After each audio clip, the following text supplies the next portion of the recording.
səsi. Vətən ana, ana vətən, bu millətin əqidəsi.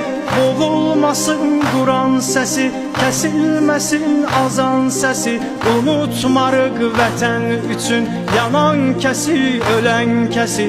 Dayanma şanlı bayrağım, benim nəfəsmi dalğalan. Vətən sənə canım fəda, səninlədir qoca cavan. Əman, əman, əman.